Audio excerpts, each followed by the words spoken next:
వేద ప్రోక్తమైనది విభూది. ఈ విభూది ధారణ అనేది శైవంలో పాటించే ప్రక్రియ. విభూది రుద్రమూర్తి మహాప్రసాదం. విభూదికి ఎన్నో వైశిష్ట్యాలున్నాయి. క్షుణ్ణంగా పరిశీలించి మనం అవగతం చేసుకుందాం. విభూది వేద ప్రోక్తమైందంటారు.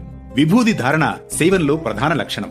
యోగులు శ్మశాన భస్మం ధారణ కూడా చేస్తారు. ఇందులో సందేశం ఏంటంటే మన శరీరం కూడా భస్మమేనని. ఇంకా ముఖ్యంగా అసలు శివుడు కైలాసంలో ఉండడు, ఆలయంలోనూ ఉండడు, రుద్రభూమిలోనే అంటే శ్మశానంలోనే వసిస్తాడంటోంది శివపురాణం. ఇందుకు సాక్షిభూతంగా శ్రీకాళహస్తీశ్వర స్వామి సన్నిధిలో కూడా ఈ శ్లోకం చూడవచ్చు. శ్మశానవాసి భగవాన్ కాళహస్తీశ్వర శివ అని ఉంటుంది.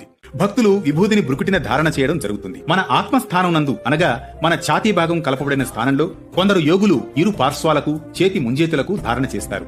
స్నానం లేనప్పుడు పొడి భస్మ ధారణ, పూజ యందు భస్మాన్ని నీటితో అద్ది ధారణ చేస్తారు. అలాగే అప్పుడే కాలిన చితి నుంచి ఆరని భస్మాన్ని తెచ్చి రుద్రమూర్తికి అభిషేకం చేస్తారు ఉజ్జయిని, త్రయంబకం దేవాలయాల్లో.